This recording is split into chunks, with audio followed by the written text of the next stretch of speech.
Well, it seems like what everybody was predicting came into fruition. And alrighty guys, it is Qaaman here today, bringing you my episode 71 review and my episode 72 preview of Dragon Ball Super.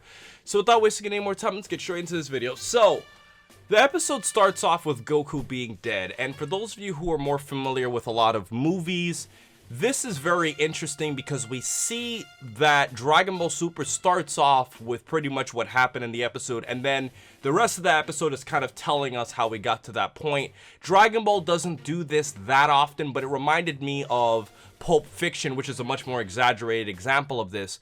But that movie is completely done out of order, and I do like that Dragon Ball Super is kind of switching up the way it tells the story. And we go back to, life with Goku. Goku's pretty much outside, and there are clothes drying in the background, and he feels like he's sensing something, like something's off with him. He goes inside, he's eating with Goten and Chi-Chi, and he senses that there's 3 roaches behind the fridge. He senses the mailman. He's literally just sensing everything, and he also feels that there's something, I guess you could say, malicious out there that's looking for him. And then we switch scenes to probably one of the best executed scenes in Dragon Ball Super so far, where we see Vegeta is training with Whis, and we see that Beerus is angry because Goku's not training with Whis, and Beerus is saying how Goku's the key fighter of Universe 7, we need him to be here. And without Vegeta saying much, we truly feel how he feels on the inside, because Vegeta, in hearing Beerus saying that, he felt disrespected. It's like, here I am, I'm a Super Saiyan Blue, I fight on par with Goku, and I'm being, disrespected by him, and you could feel that animosity towards him, and it was great acting because Vegeta really didn't have to say anything to really get how he felt across, and I thought that that was brilliant.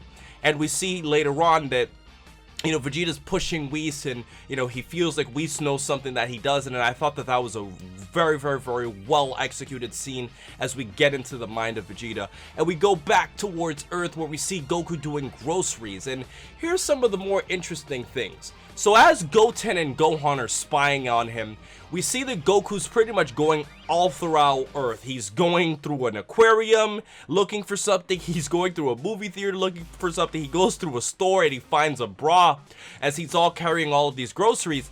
And he eventually realizes that he's going paranoid, and Goten and Trunks are very concerned about this. And the true sense of all of this is that Goku's literally just walking in the middle of the street, and Bulma, surprisingly, is driving a car. What are the chances that Bulma is in a random car at a random point in time, that Goku's randomly walking across the street and gets into a car accident with him, and all of her airbags deploy? She's pissed at him, and Goku's not dodging her. And that was really cool because I like how Gohan was acknowledging Goku never dodges Bulma's hits. He always usually takes them. And I'm not gonna lie to you guys, just from a little personal standpoint, watching Bulma get into that car accident with all of her airbags deploying, it did give me some bad memories, because as you guys would have known, 3 weeks ago I got into a very, very, very bad car accident that totaled my car and the airbags went off. So I definitely know how Bulma felt in that situation. And obviously Goku was unhurt because of how strong he is. But we see later on that, we see the tension is kind of switching in a different element, because Goku is chilling at Mr. Satan's place and he's pretty much eating. So it seems like at this point in the episode, Goku senses something's dangerous out there. He senses something, he senses a feeling of animosity. But he, in essence, is kind of quelling it and kind of squashing how he truly feels, as he's kind of just like, alright, well, I'm just gonna eat, I'm just kind of gonna enjoy myself. And it seems like Goku has kind of changed his light, and I do like how we see that character change. And we swap scenes where we see that Hit is on this mysterious planet where everybody, weirdly enough, has a mask. And the first thing that I thought about was Sub-Zero and Scorpion from the Mortal Kombat series, because their mask was very similar to the ninja-based characters in all the Mortal Kombat games. And we see that what people were predicting, a couple weeks ago about, this mafia-looking guy being the one who hired Hit, is not actually the case. And Hit was actually there to kill the mafia guy, and the mafia guy looked really weird. He's like a fat blue mafia lord that kind of reminds you of the Italian mobsters of the 1950s, one of the more modern Italian mafia guys. I know a little bit about, you know, mafia movies because I used to watch a lot of those movies with my dad growing up. And the old school mafia guys are called the Mustache Pete's, the ones that came before like the 40s and 50s. And those guys were a lot more traditional in their sense. They're a lot more Sicilian in culture. And the more modern gangsters kind of fit in more with American culture. They didn't do things the same way they did it back in Italy and, you know, in Sicily and stuff like that. And that's kind of how he kind of reminded me of. He kind of reminded me of Joe Pesci in a lot of ways from those mafia movies. And Gohan, we see later on that he, after Hit executes this mafia lord, he's telling Piccolo, you know, about what's going on because, you know, Goku, obviously being the concerned father that he is, he told Gohan and Goten about how Hit is pretty much trying to kill him. And Piccolo, you know, obviously knowing Gohan so well, he senses that there's something wrong with Gohan. Obviously, you know him from such a young age. And Gohan pretty much is telling him about the whole situation. And Goku goes off to meet Hit. Piccolo then says to Gohan how, you know, Goku wouldn't want, you know, us to go meet him. And we see kind of a nod back to the Buu saga. So Goten comes into the scene. And Piccolo and Gohan are going to go. They tell Goten not to go. But Goten's like, no, he's my dad, I want to go. So they kind of allow Goten to go with them. And if you guys remember back in the Buu saga, this kind of reminds me of the scene where Trunks goes off to fight Fat Buu while he was beating up Vegeta. And Goten is pretty much talking to Piccolo and telling him, if I was Gohan, you would let me do it. And then Piccolo kind of, you know, turns his head and lets Goten go past. And that's kind of what that scene reminded me of, except the characters are now swapped with Trunks being Goku. And here's where we get to the climax of the episode, guys. So we see an extremely interesting confrontation between Hit and Goku, where Hit chooses not to kill Goku from behind. And I'll explain more so about the cultural reasons behind that. That whole thing about him not killing Goku from behind has a much deeper meaning, as I researched. And Goku feels very confident about his ability to fight Hit, as, you know, he fought the time skip and he's expecting Hit to use that technique. And Hit's pretty much saying that I'm going to use this painless technique, and I want you to see me use this on you before you die. And that was an awesome scene. And long story short, Goku powers up an energy blast, Hit kills him, and that was it. And that was kind of a shocking way to see Goku go out, because I thought the fight was going to be a lot more to it. I thought he was going to fight. I thought it was going to be something like Future Gohan versus the androids, where, especially in the anime version, where he kind of goes out with a bang. I didn't think Goku would be just knocked out that quick. But looking at how late into the episode that scene was, it kind of was starting to, you know, paint a picture in my head. So Goku dies to the shock of everybody, Piccolo, Gohan, and Goten. And we see that this is really changing the way we're looking at Dragon Ball, because people aren't used to Goku dying. Like, Goku's not just supposed to just die like that, and everybody's shocked how he just got killed out of nowhere. So, moving on to some of the other analyses that I wanted to give you of this episode. The first thing I wanted to talk to you guys about is the action. Now, the action was cool. I like the scenes where we see Vegeta training with Whis and Hit killing the Mafia guy and, you know, Hit killing Goku. The thing is, it was just so brief. You really can't get a true feeling about how action-packed it could have been, so there's not much to say there. In terms of the animation, it was decent. I didn't really sense anything wrong. I mean, there were some points I remember with Goku looking off model and he was poorly drawn in a few instances, but it was pretty decent and solid as a whole. And in terms of some interesting details, guys, I was telling you about how, you know, Hit telling Goku to turn around and watch him kill him has a lot more of a deeper meaning to it. And long story short, guys, in Japan and back in the Bushido tradition, what used to happen, and the samurais did this a lot, is that whenever they would execute an enemy soldier, this happened in World War II with captured American soldiers and captured enemies, what the Japanese would do is they would blindfold you and they would pretty much cut your head off without you having to see it. But this is a change because Hit is kind of breaking that tradition, and he's saying, no, I want you to see what I'm about to do to you, as Goku is now seeing this new technique right before he dies.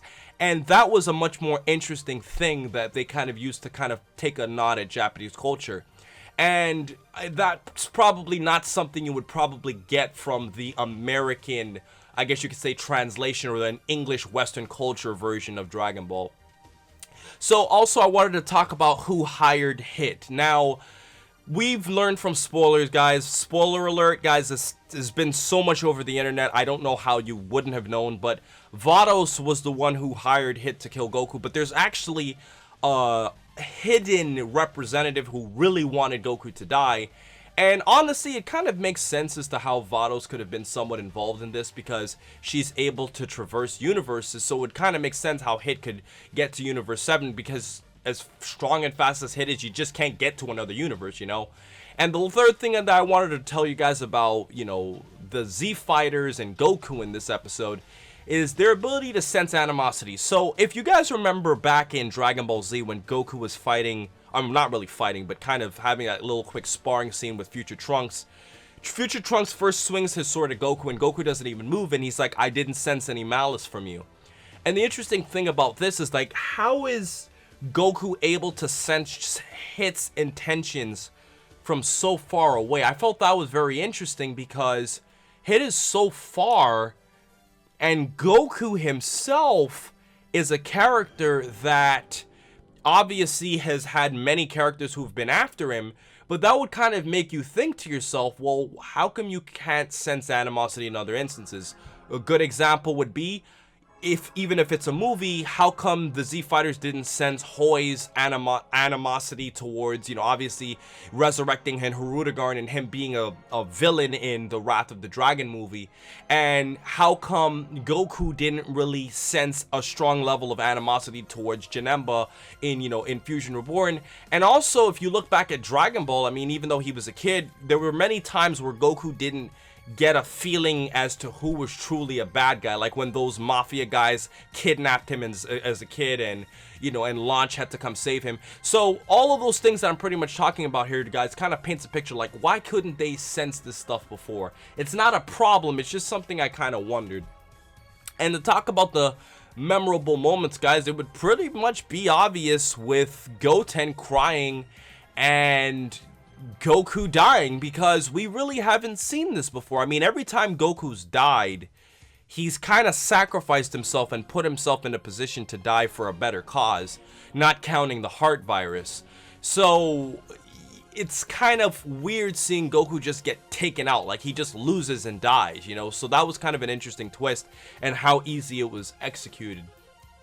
And from my key discussion for today, guys, this is kind of getting a community response. Who do you guys think actually hired Hit, guys? I mean, looking at, you know, what we could delve into here, it clearly can't be somebody from, you know, Universe 7, or at least we would think it's not somebody from Universe 7, because Hit's from Universe 6, and it clearly has to be somebody who's self-aware of Goku. So Vados would make sense because she's seen Goku, but who would be this hidden representative that the spoilers are hinting at that could have been the one who hired Hit to kill Goku? I'm very interested to hear what you guys come up with, what type of person or what character did this. So overall, guys, I'm going to have to give this episode 5 stars. It had a great sense of tension, it was humorous, and it had very good pacing as we saw so many different things happening, with Vegeta training with Whis, Hit killing the Mafia guy, you know, kind of like another day at work, Goku doing groceries, and the mixing of slice of life with also a more serious plot at the same time gave us a very dark and happy tone, and I thought that that was great. So overall, guys, from my preview, I'm gonna have to tell you 2 key things I noticed. The first thing is that Goku's fighting Hit again, and that's clearly telling us that Goku's not gonna really be dead for long, if at all, which is kind of weird, because we would have at least expected Goku to be, you know, killed for an extended period of time. And there's some more spoilers that talk about as to how Goku's gonna come back. I'm not going to give too much spoilers in this review. You guys can make your interpretations. You guys know what happens, but the spoilers pretty much explain it. But Goku's fighting Hit again, and Beerus shows up. Now, this is interesting about Beerus. Beerus, in my opinion, is not going to go there for Hit. He's going to go there because, as we saw earlier in the episode, in my opinion and interpretation, Beerus obviously wants Goku to be a part of this Omniversal tournament coming up, so he's probably going to go to Earth so Goku could, you know, train with Whis and get stronger for the upcoming tournament, and then he would just be there and happen to be around while Hit is there, and he's probably going to break up the fight or cause Hit to leave or stop him somewhere or another. Or, who knows, maybe Hit might do something to Beerus. We don't know the full details, guys, but ultimately I just thought this was great. And it really sets up the plot for the future. So overall, guys, I really enjoyed this episode. I hope you guys enjoyed my review and my preview of episodes 71 and 72 of Dragon Ball Super. And please remember to rate, comment, and subscribe. And remember, as I always say, to have a great day, guys.